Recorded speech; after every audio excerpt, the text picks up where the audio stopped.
แต่ว่ารุ่นแบบนี้เนาะเอาแบบราคามันก็รุ่นนี้ก็บ่ธรรมดาเนาะมันบ่ถูกเนาะมันก็เป็นกล้องที่โกโบนี่นะเนาะก็ตัวนี้ลูกค้าผมหลายคนเห็นนะเนาะกับตัวตัวซูโม่มันนี่เนาะตัวนี้เสื้อผ้าเนาะตัวนี้เบาจะผ่อนเนาะโม่นี่กับบิ๊กแก๊ปเนาะตัวนี้แก๊ปแหวนเนาะลูกค้ากับได้แบบนี้เนาะแต่ว่าธรรมดาเนาะถังคาร์บอนเนาะตัวนี้กับเก็บเสียงเกมเต็กเนาะตัวนี้ ลูกค้าเบิ่งเนาะเก็บเสียงครบลำเก็บเต็กเนาะเราข้างในเป็นเราโพลีกอนเนาะของแท้เลยเนาะมันก็ยักสูงเนาะถ้าเอาหลักเราของแท้ใส่เนี่ยเนาะผมมีหลายตัวให้ลูกค้าเลือกนะมันเราวิเศษแบบร้อยกับวิเศษแบบเนาะแต่ว่ากล้องเหมือนกันเนาะกล้องมีกล้องแบบทางเตอร์เนาะมันไปตาจากไปรุ่นราคาแพงเขาก็มีกล้องกับมีเราไซส์เขาเนาะมันก็ไซส์งานกับตัวเบาเนาะ468เนาะเด็กตู้ใส่ผมไซส์ดีกว่าเนาะ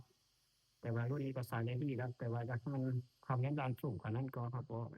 เป็นกล้องราคาแพงกับตัวเราของแท้เขาเนาะกับตัวเบาเนาะเบา16 แดนเขามันก็คือแบบเทเลโปรนี่จิบแล้วเนาะประมาณ80-90 เมตรเนี่ยแต่ตัวนี้ธรรมดาก็60-70 เมตรไปแล้วเนาะโอเคแล้วเนาะลูกค้าแบบว่าประกอบเรียบร้อยตั้งกล้องตั้งรูมให้พร้อมเนาะเอาไปฝากมีแต่ตัวรูมเขาใช้งานเลยเนาะไม่ได้ประกอบอหย่างแล้วเนาะแต่ว่ารับประกันให้ลูกค้าเนาะ1 ปีเนาะแต่ว่าทางการแบบมีความสูงเนาะให้ลูกค้าเนี่ยลูกค้าอย่างไรเวลาเลยเนาะเอกกับตัวที่2นะตัวนี้เนาะ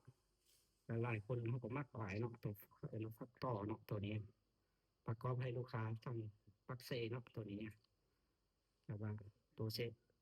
ต่อนี่มันแบบขายมันเนาะเป็นสีเหลืองเนาะครับบางคนแต่ว่าขาถ้าใช้ซุปอีตัวนี้เขาเนาะมันนิ่มเลยเนาะมันเป็นสายเนาะเบาดีเนาะตัวเนี้ยมันก็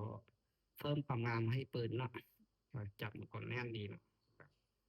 แต่ว่าตัวกล้องในกล้องของแท้ทั้งเติมเรียบร้อยกล้องตัวนี้ราคามันก็สูงเลยเนาะราคาแบบว่าเขาจากวัยรุ่นของแท้เลยเนาะใส่เขามันก็บ่ได้เสียใจเนาะบ่ได้ซื้อหลายเที่ยวกับตัวเก็บเสียงกับครอบล่ามนี้เนาะก็ว่า S SM5 เนาะตัวนี้เนาะเบิ่งแล้วลูกค้าเบิ่งให้ดีเนาะตัวนี้เก็บเสียงเนาะตัวนี้เราข้างในเป็นเราโพลีกอนเนาะแท้เลยเนาะประกันให้ลูกค้า100 เมตรเนาะซ้ำนี้โปรแล้วเนาะจิบเนาะยิงเข้าไปเนาะกับตัวเบานี่เบา16 แหวนเนาะตัวเบานี่เบาบล็อกทูเนาะเพิ่นว่าตัวนี้บล็อกทูรับตัวเบากับตัวถังนี่เนาะถังคาร์บอนคือการแต่ว่าต่างกันเนาะลูกค้าเบิ่งสังเกตเบิ่งเนาะตัวนี้มันเลื่อมเนาะตัวนี้มันเงาดีเนาะตัวนี้ของแท้เนาะตัวถังเงาแท้เขาเติ้นว่า Arcel เนาะตัวนี้เนาะลูกค้าเบิ่งเคยใช้แล้วเขาค่อยรู้ว่าเนาะของแท้หรือของบ่แท้เนาะรุ่นนี้ก็คาร์บอนแต่ธรรมดาเนาะรุ่นนี้ของแท้เนาะอันเนี้ยเบิ่งเนาะเขาใช้แบบว่าเขาก็ปลอดภัยกว่าเนาะแบบว่ารับประกันเลยเนาะตัวนี้รับประกัน1 ปีคือกันเนาะแบบสมมุติว่ามีลมรั่วหรือสูบรถอิหยังที่ส่งมาทางหารเนาะแต่งานเปลี่ยนให้คือเก่าเนาะใช้งานปกติเนาะก็ว่าการมือสองก็ให้ลูกค้าเนาะมือสองช่องทางขนส่งเนาะส่งทางบริษัทเนาะกับส่งรถเมล์เนาะลูกค้าได้สนใจทางใดก็ไปมาเนาะโทรมาหาเนาะเขาก็ไปส่งไปให้ลูกค้าฮอตเนาะฮอตเทิร์นเนาะลูกค้าสมมุติว่ารับที่ใส่เนาะก็โทรมาบอกจองไว้เนาะแต่ช่วงนี้มีลูกค้าหลายเนาะคนมาเอา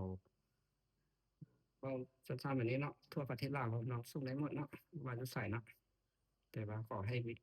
แจ้งที่อยู่กับเบอร์โทรมาเนาะสิเราทำประกันเนาะให้ลูกค้าให้ลูกค้ารับรอดเข้ามาเบิ่งเนาะขอขอบใจลูกค้าเด้อ